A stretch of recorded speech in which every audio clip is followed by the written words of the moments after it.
사랑하는 오픈도어 교회 성도 여러분, 오늘도 주 안에서 평안하셨을 줄 믿습니다. 오늘 1월 20일 수요일 다니엘 기도의 17번째 시간입니다. 오늘은 미국의 46대 대통령 취임식이 있었습니다. 진정으로 이 땅에 하나님의 공의가 하수같이 흐르고 또 하나님의 정의가 실현되어지는 나라, 하나님이 통치하고 다스리시는 나라, 또 하나님의 평화가 깃드는 나라가 되기를 간절히 기도해 봅니다. 오늘도 주의 은혜가 우리 가운데 임하고 우리들의 무릎꿇음을 통해서 하나님의 뜻이 이 땅 가운데 이루어지는 하나님의 살아계심을 경험하는 축복의 시간이 되기를 간절히 원합니다. 오늘도 함께 선한 능력으로 다 같이 찬양하면서 주 앞에 나아가겠습니다.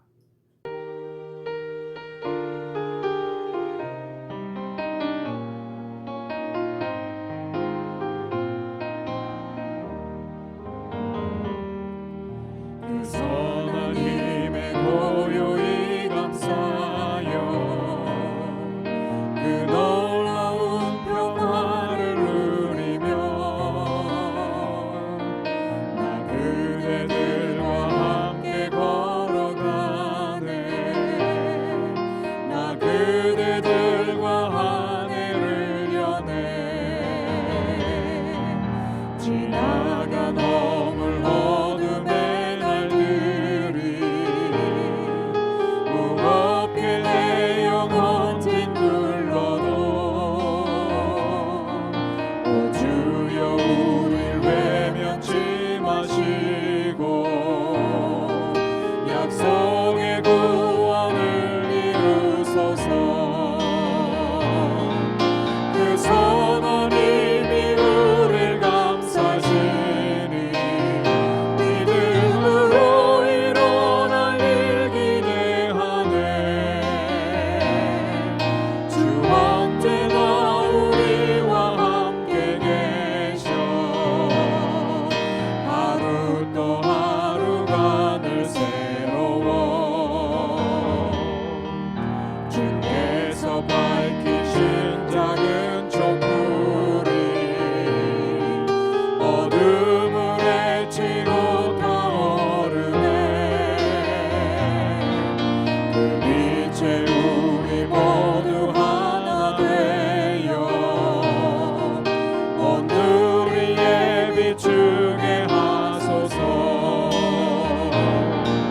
그 선한 힘이 우릴 감싸시니 믿음으로 일어날 일 기대하네. 주 언제나 우리와 함께 계셔. 하루 또 하루가 늘 새로워. 이 고요함이 깊이 번져갈 때 저 가슴 벅찬 노래 들리네. 다시 하나가 되게 이끄소서.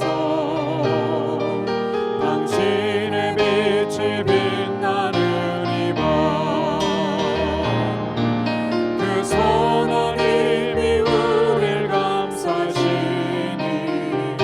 믿음으로 일어날 일 기대하네.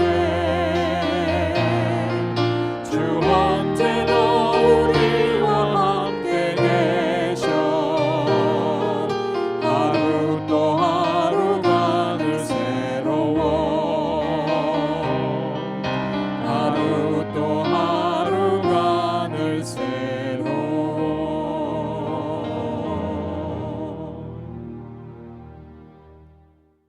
오늘 함께 나눌 말씀은 다니엘서 9장 1절부터 6절까지의 말씀이 되겠습니다. 우리 함께 하나님의 말씀을 읽도록 하겠습니다. 메대 족속 아하수에로의 아들 다리오가 갈대아 나라 왕으로 세움을 받던 첫 해, 곧 그 통치 원년에 나 다니엘이 책을 통해 여호와께서 말씀으로 선지자 예레미야에게 알려주신 그 연수를 깨달았나니 곧 예루살렘의 황폐함이 70년 만에 그치리라 하신 것이니라. 내가 금식하며 베옷을 입고 재를 덮어쓰고 주 하나님께 기도하며 간구하기를 결심하고 내 하나님 여호와께 기도하며 자복하여 이르기를 크시고 두려워할 주 하나님, 주를 사랑하고 주의 계명을 지키는 자를 위하여 언약을 지키시고 그에게 인자를 베푸시는 이시여, 우리는 이미 범죄하여 패역하며 행악하며 반역하여 주의 법도와 규례를 떠나싸우며 우리가 또 주의 종 선지자들이 주의 이름으로 우리의 왕들과 우리의 고관과 조상들과 온 국민에게 말씀한 것을 듣지 아니하였나이다. 아멘.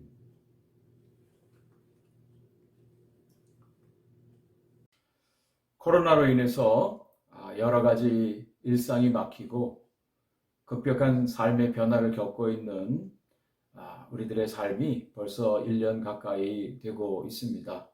사람들이 많이 지쳐가는 모습입니다. 백신이 개발되어서 접종이 시작됐지만 아직 전 국민 접종까지는 시간이 많이 걸리리라 예상이 되어집니다. 더 힘들게 하는 이야기는 새해를 맞이해서 이제 코로나가 종식되어질 것으로 기대하지만 이것이 금년 아니 평생을 함께 가야 된다라고 하는 이야기 가운데 사람들을 힘들게 하는 것 같습니다. 그렇지만 저는 동굴과 터널의 차이 가운데 있듯이 동굴은 끝이 보이지 않습니다. 그러나 터널은 끝이 있습니다. 이 또한 지나가리라. 이 코로나의 사태도 끝이 있으리라 분명히 믿습니다. 하나님의 역사는 더더욱 끝이 있습니다. 기독교 역사는 시작점이 있고 끝이 나는 그 마지막 때가 있습니다. 하나님께서 당신의 역사 가운데 오늘도 일하시고 통치하심을 우리가 분명히 믿습니다. 함께 읽은 다니엘서 9장은 다니엘의 기도와 또 하나님의 응답의 내용이 담겨져 있습니다.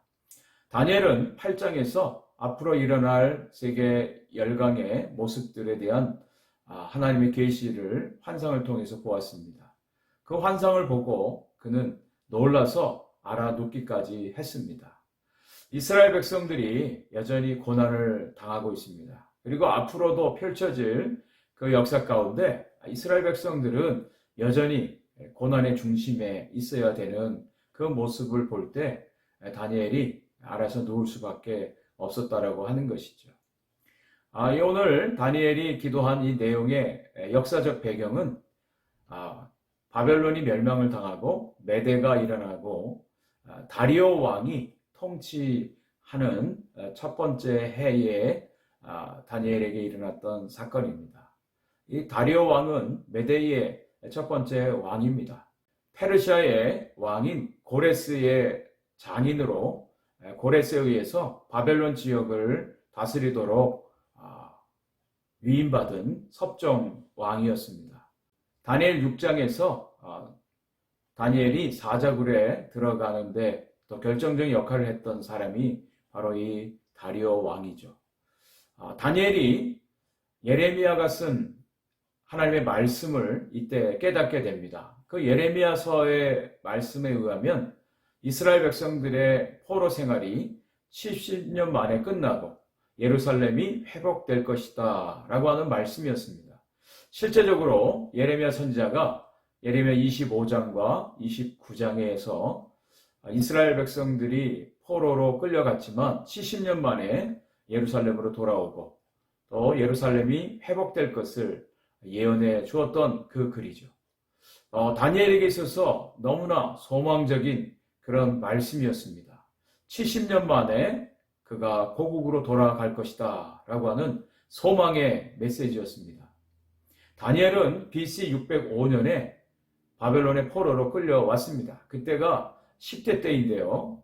이때는 벌써 다니엘이 82살 정도로 알려지고 있습니다.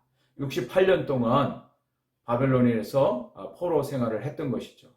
자, 70년 만에 이스라엘 백성들이 고국으로 돌아간다 하면 이제 한 2년 정도 남은 시간입니다.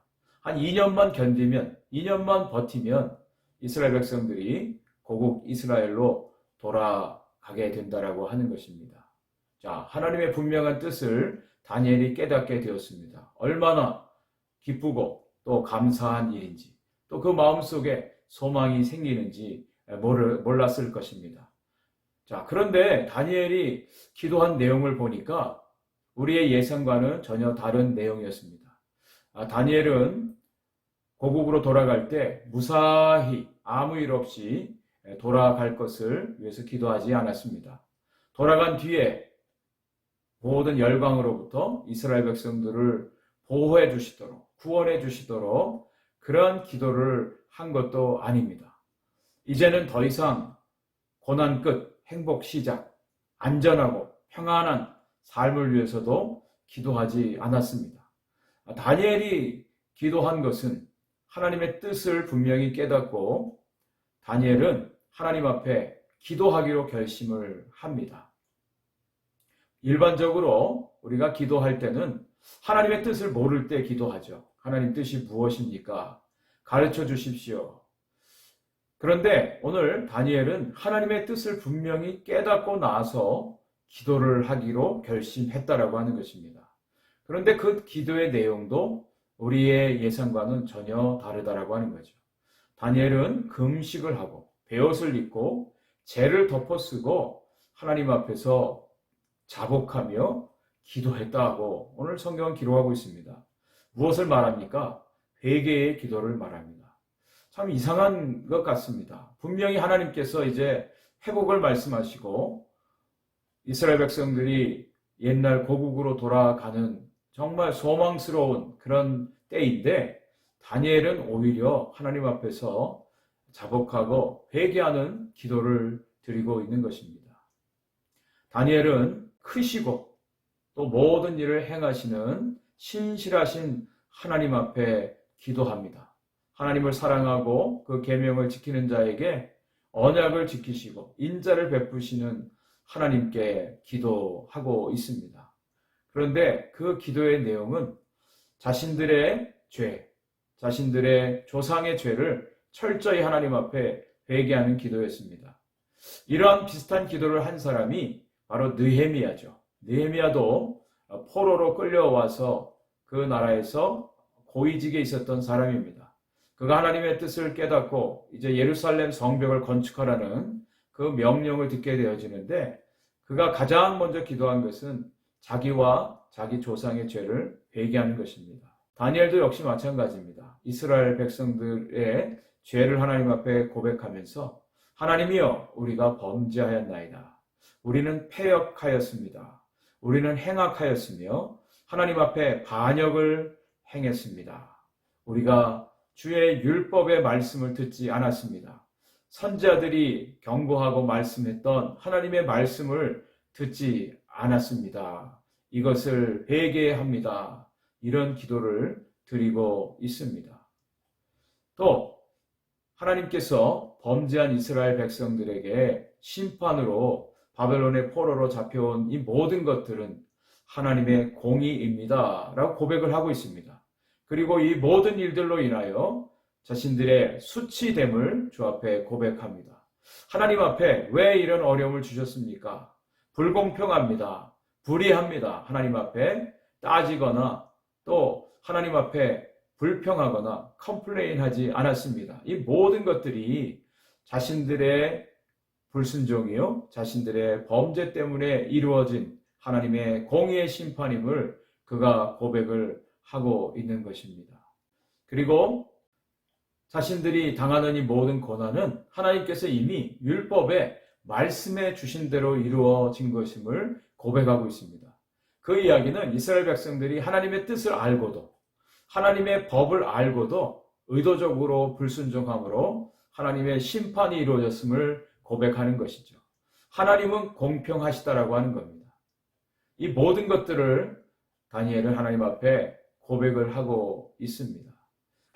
다니엘은 주의 얼굴을 황폐한 성소에 비춰달라고 기도합니다. 주의 눈을 들어서 예루살렘을 보시고 주의 귀를 들어서 귀를 열어서 이스라엘 백성들의 기도를 들어달라고 기도하고 있습니다. 철저하게 하나님 앞에 회개하며 간구하는 모습을 보게 됩니다.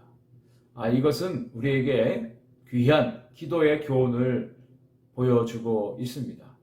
우리는 어떤 문제를 당할 때 그 문제를 해결해 달라고 하나님 앞에 기도하는 경우들이 대부분입니다. 하나님, 이 문제를 해결해 주옵소서. 이 문제를 이기게 하여 주옵소서. 이 문제를 제거해 주옵소서. 이런 기도를 하죠. 그러나 다니엘이 한 기도는 이스라엘 백성들이 고난 가운데 이제 70년 만에 고국으로 돌아가는 그 모든 과정 속에서 그들이 살 길은 오직 하나님 한 분밖에 없음을 고백하는 것입니다. 하나님만이 해결자가 되어주심을 그들이 고백하고 있는 것이죠. 문제 해결을 위한 기도가 아니라 해결자 대신 하나님이 긍휼을 베푸시고 하나님이 함께해 주시는 것, 그것만이 그들의 살 길임을 다니엘이 고백을 하고 있는 것입니다. 이스라엘 백성들이 바벨론 포로 생활 가운데 경험했던 것, 그리고 다니엘이 환상 중에 하나님의 뜻을 본 것은, 깨달은 것은 세상의 어떤 열광과 어떤 세상의 큰 권력과 힘을 의지하는 것, 그것이 그들을 살게 하는 길이 아니라 그 모든 만물을 통치하고 다스리고 세우시기도 하고 패하기도 하시는 그 하나님만을 의지하는 것, 그 하나님이 우리의 하나님 되어주시는 것, 그 하나님이 우리의 주인 되어주시는 것, 그것만이 그들의 살 길임을, 그 길만이 진정한 해결의 길임을 그가 고백을 하고 있는 것입니다. 사랑하는 성도 여러분, 오늘도 우리가 답답한 현실 가운데 살고 있다는 것은 분명합니다. 코로나의 환경들, 경제적인 어려움들, 또 정치적인, 사회적인 많은 장애물들이 있습니다. 또 건강의 어려움도 있고요. 가정의 문제들이 있을 수도 있습니다. 그것을 여러분 어떻게 해결하시겠습니까? 물론 그것을 위해서 하나님 앞에 몸부림치며 기도해야 될 것입니다. 그러나 그 모든 문제의 키, 그것을 가지고 계신 하나님을 구하는 기도, 이 기도가 우리들이 해야 할 기도라고 분명히 믿습니다. 하나님께서 모든 만물을 통치하시고요. 저와 여러분들의 모든 삶을 아십니다. 우리들의 마음을 아시고 우리들의 가정의 환경을 알고 계십니다. 그 하나님, 나는 하나님밖에 없습니다. 하나님만이 나의 문제 해결의 주인이십니다. 하나님만이 나의 모든 삶의 열쇠가 됩니다. 그 하나님께 이런 기도를 드리시지 않으시겠습니까? 오늘도 그 하나님으로 넉넉히 이기며 하나님의 마음을 구하고 하나님 안에 온전히 거하는 저와 여러분들이 되시기를 주의 이름으로 간절히 축원을 드립니다. 기도하겠습니다. 하나님 고맙습니다. 오늘도 주 앞에 나아가게 하시니 감사합니다. 이 세상이 참으로 어렵고 힘들고 우리를 도전합니다. 환경은 변하지 않고 세상은 점점 더 우리를 어렵게 합니다. 그 가운데 우리가 어떤 문제의 해결을 위해서 간구하고 몸부림치기보다 어떤 누구를, 힘 있는 자를, 세상의 부를 의지하고 해결하는 노력보다 모든 문제보다 크신, 모든 문제의 열쇠를 가지신 해결자 되신 하나님을 구하는 믿음의 사람들이 되게 하여 주옵소서. 하나님, 우리를 긍휼히 여기시고 하나님이 우리의 하나님 되어주시고 하나님의 승리가 우리들의 삶 속에 경험되어질 수 있도록 오늘도 붙드시고 일으키시고 하나님의 영광을 위하여 당신의 뜻을 이루시기를 원합니다. 오늘도 함께하여 주실 줄 믿사오고 예수 그리스도의 이름으로 기도 올렸나이다. 아멘. 함께 기도할 제목을 드리겠습니다. 문제 해결이 아니라 해결자 되신 하나님께 집중하는 삶이 되게 해 주옵소서. 진정한 회개와 자복함으로 하나님의 긍휼하심이 나타나게 하여 주옵소서. 우리가 사는 미국을 하나님의 공의로 다스리시고 하나님의 평화와 화합이 이루어지게 하옵소서. 오늘 새벽에 우리 긴급하게 온 기도의 제목인데요. 인도에서 사역하시는 이미경 선교사님과 현지인 사역자 3명에 대한 재판이 오늘 저녁에 있는데 하나님의 긍휼과 자비하심으로 석방되게 하옵소서. 우리 함께 기도의 제목을 가지고 하나님 앞에 나아가도록 하겠습니다.